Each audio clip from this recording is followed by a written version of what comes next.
Now that, my friends, is how you cap off a season.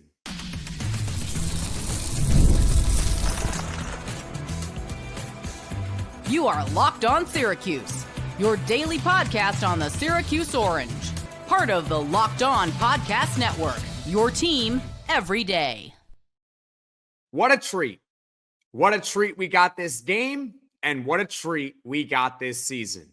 I'm Jackson Holzer. This is Locked On Syracuse, and thank you for making us your first listen of every single day here on the Locked On Podcast Network, where it's your team every day, and we are free and available wherever you get your podcasts. And folks, for the final time in the Syracuse football season in 2024, I am delivering you guys a post-game reaction podcast because the Orange just destroyed Washington State in the Holiday Bowl, 52-35 for their 10th win of the season.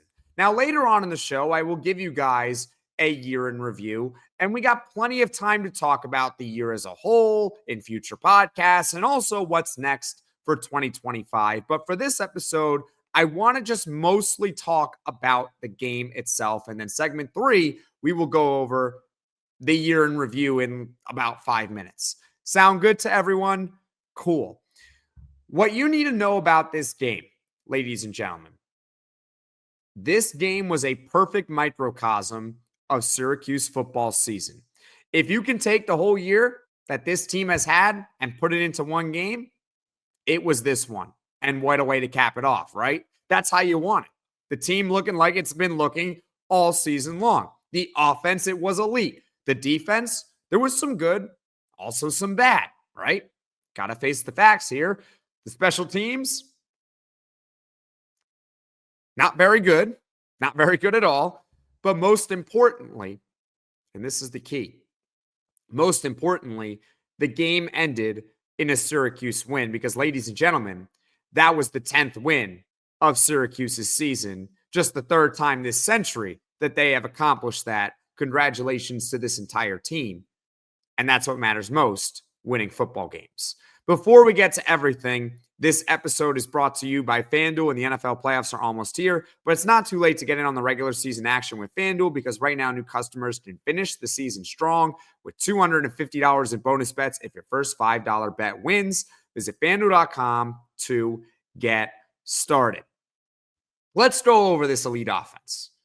Because my goodness, absolutely spectacular performance. A 50 bomb to close the year. That's right, 52 points.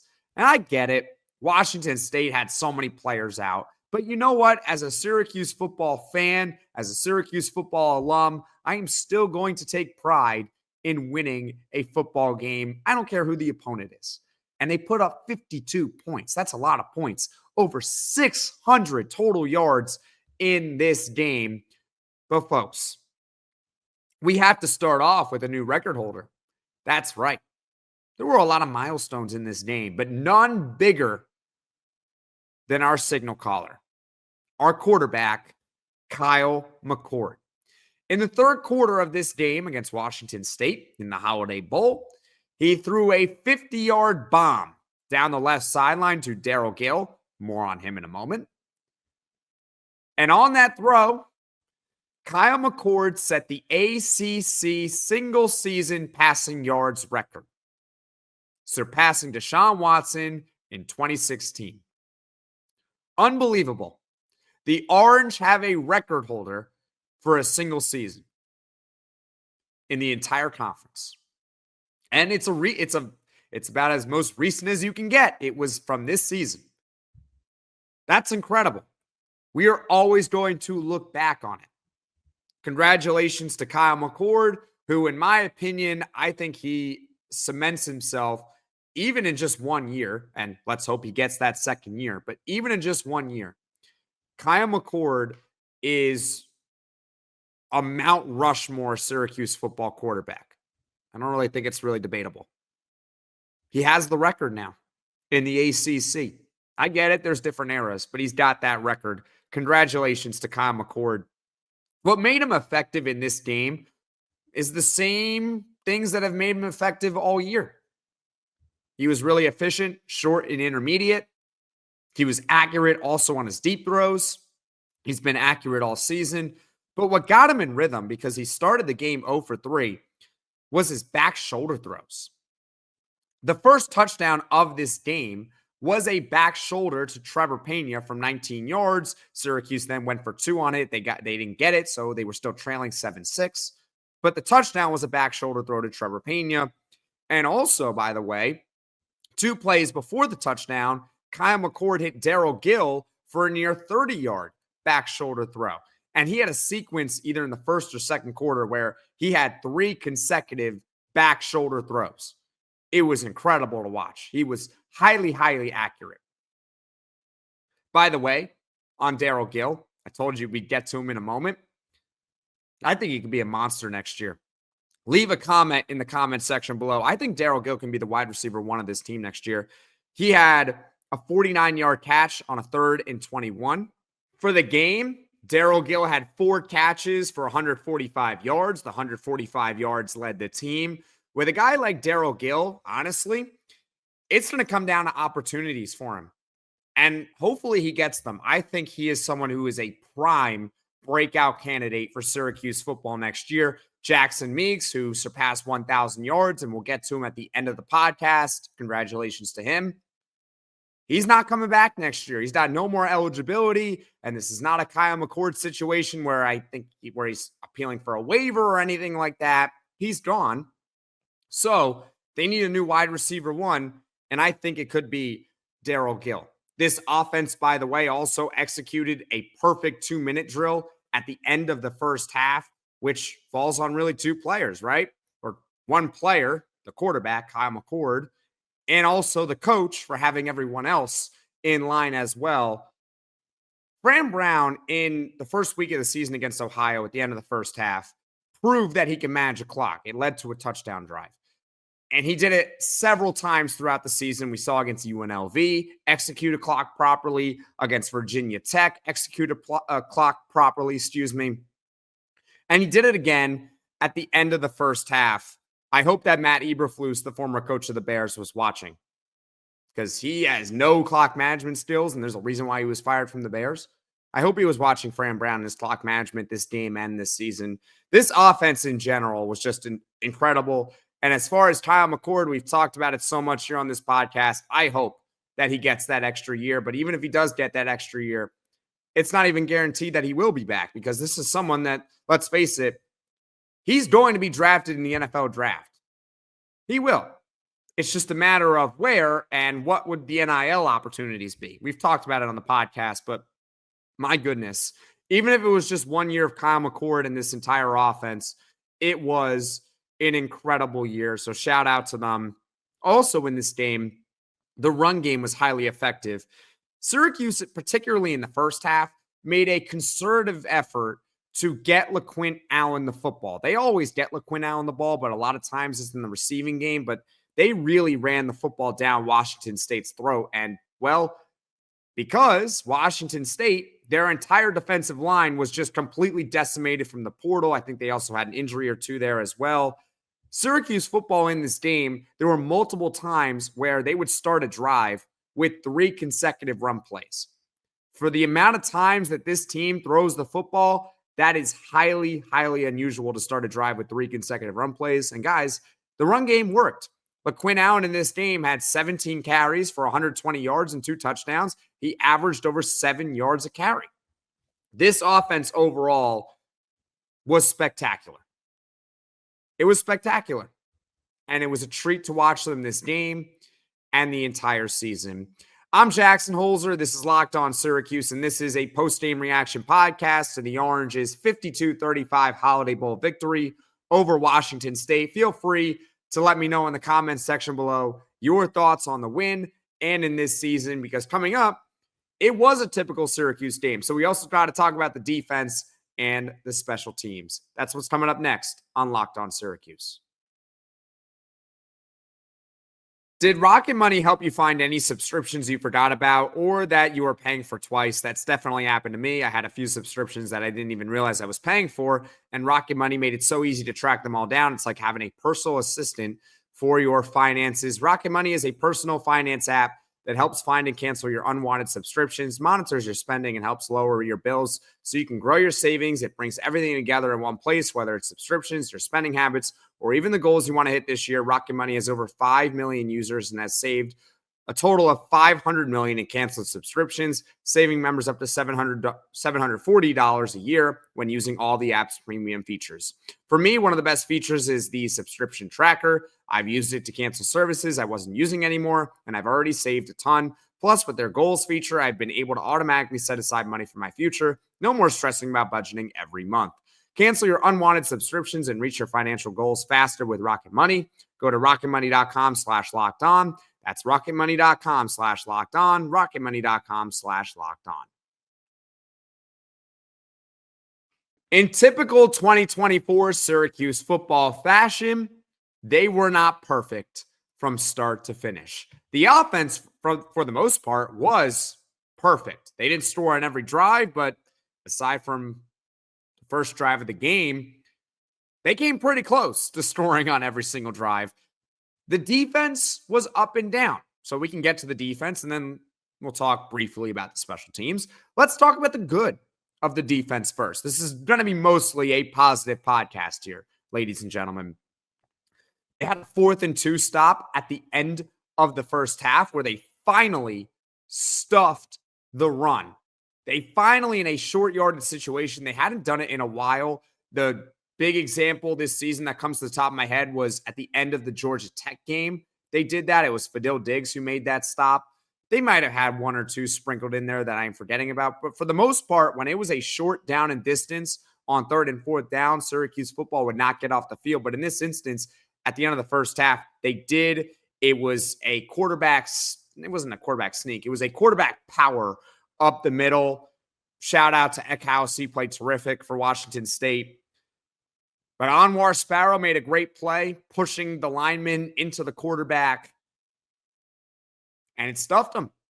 They got him in the backfield, and that was a really important part of this game because, remember, Washington State was getting the ball to start the second half, and Syracuse to this point was up 28-21, but Washington State, there's a reason why they were going for it. They were driving, but Syracuse football, they got off the field on that 4th and 2, and then that's when they execute the 2-minute drill to go up 35-21 at the end of the first half. And folks, I think at halftime, I knew it was over.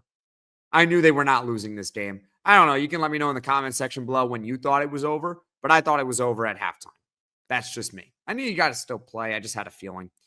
Also, Washington State, they had multiple missed field goals, and you could be saying, well, that's not on the Syracuse defense, right? But to me, you got to give credit to the Syracuse defense from this standpoint. They held Washington State on both of those instances 2 field goals. They held them 2 field goals, right? It's about creating your own luck. And when you get off the field on 3rd down, when you make a 3rd down stop and you force a team into a field goal, there's no guarantee that that team is going to make it. And so when they don't make it, you still got to give credit because you know what? They prevented them from getting 6. They prevented them from getting 7. They prevented them from getting 8. This game could have been entirely different had the Syracuse defense not held Washington State to multiple field goal attempts. And on top of that, they got a little bit lucky with Washington State missing some of those kicks. Syracuse also had a couple of turnovers that they forced in this game. Alijah Clark, he had a 3rd down pick in the first quarter, I think. It was in the first quarter. It led to a 94-yard touchdown drive. Now, this interception by Elijah Clark, it was a great play, but at the same time, it was one of those quote-unquote arm punts where it was a 3rd down and Eckhouse kind of just chucked it up over in the middle of the field, and Clark caught it at the 6-yard line and fell.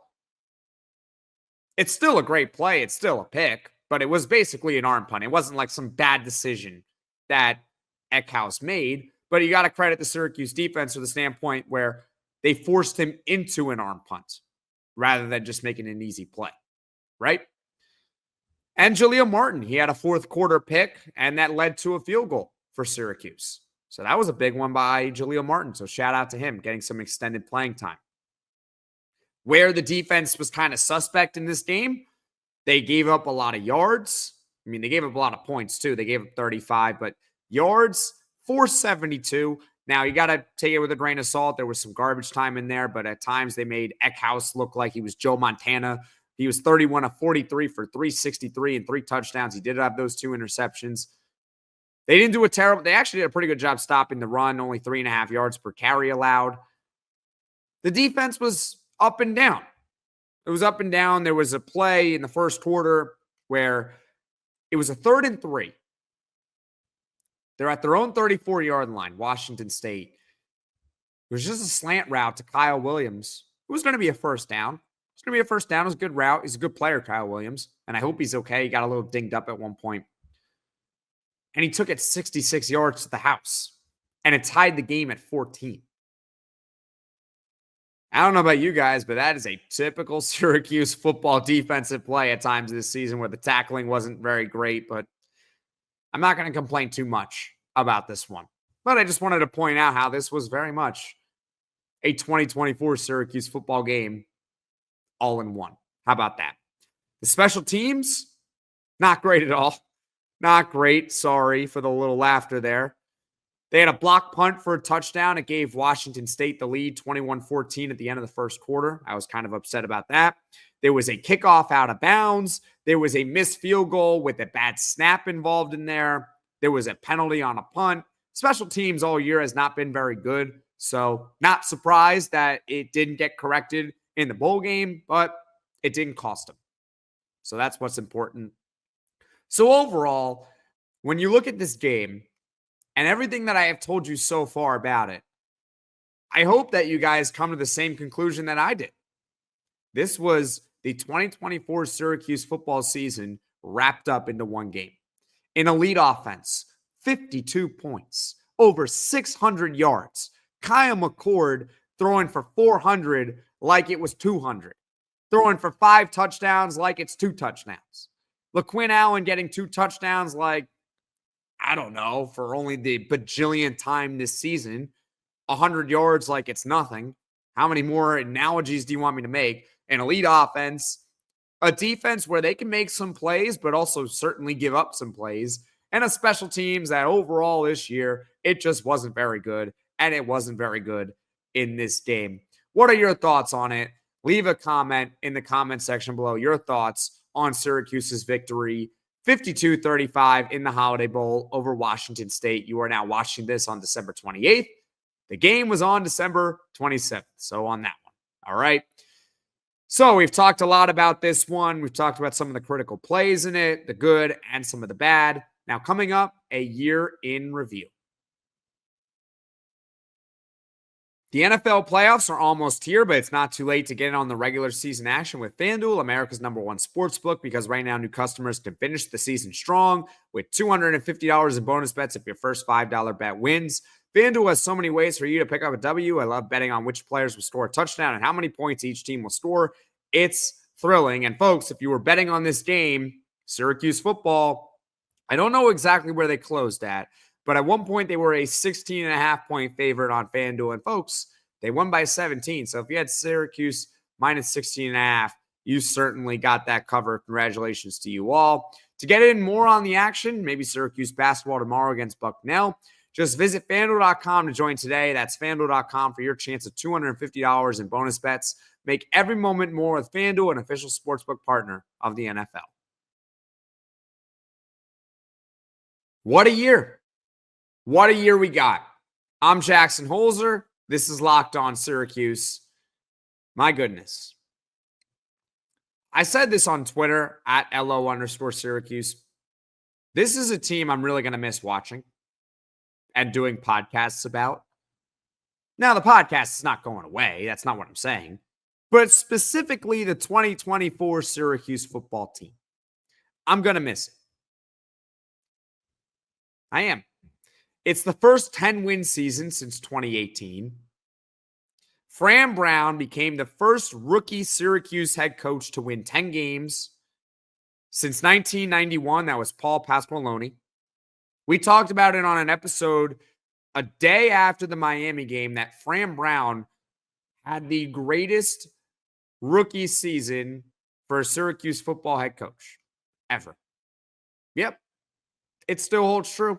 I gave you all the data in that podcast, and it still holds true. In fact, the case only gets stronger with the fact he won the bowl game for that 10th win of the season. What a year. He completely changed the program in one year.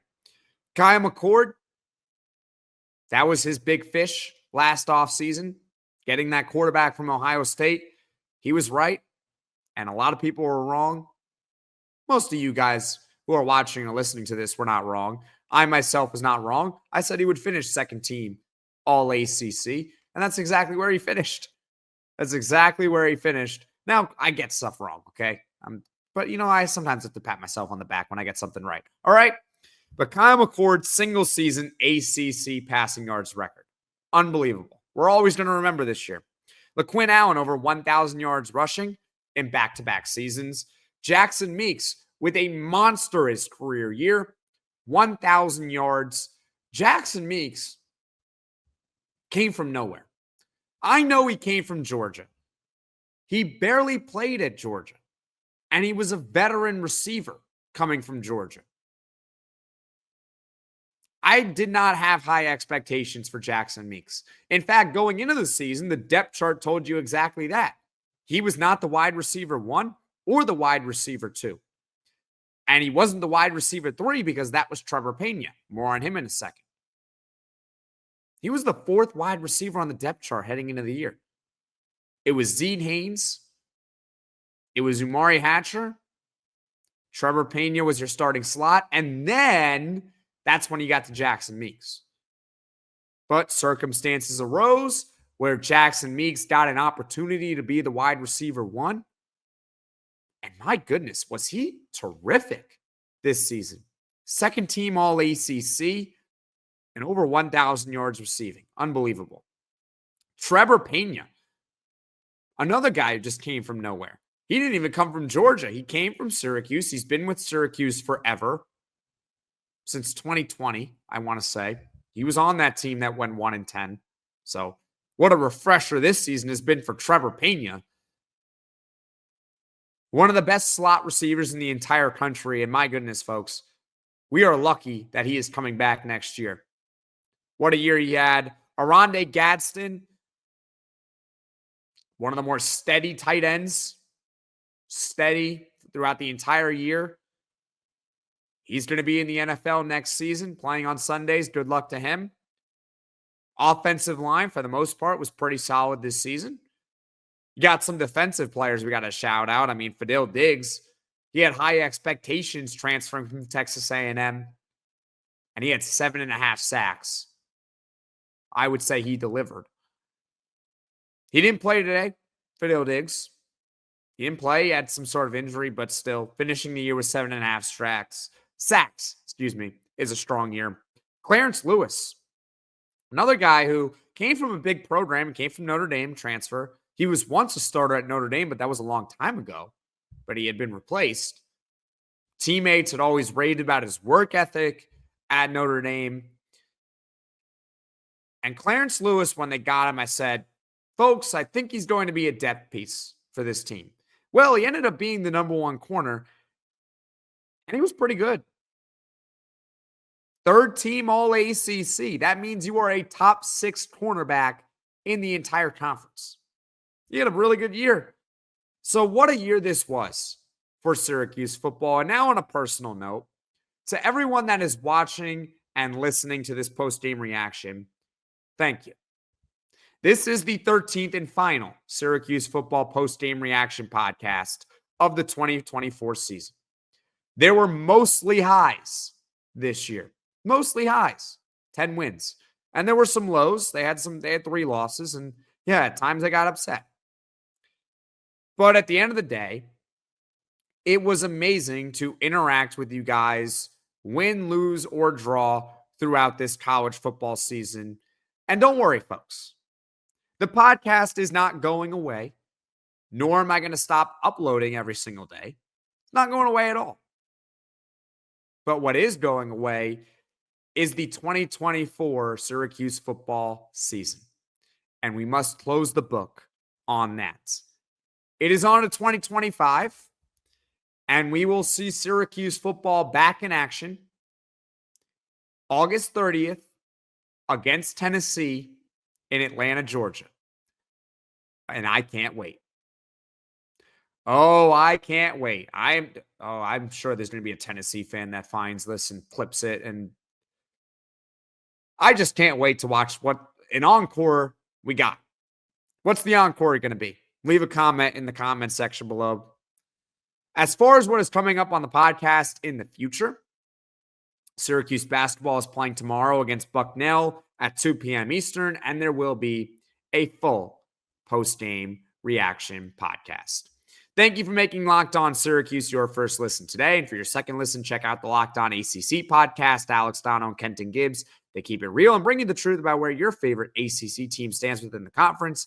You can find Locked On ACC on YouTube or wherever you get your podcast. Thank you all so much for watching. Thank you all so much for listening. If you like this video, click that like button. If you really liked it, subscribe to the channel. Turn on those notifications so you know right away when I am dropping the next podcast, which, folks, it's going to be tomorrow because Syracuse basketball is back in action playing Bucknell, and I will talk to you all again soon.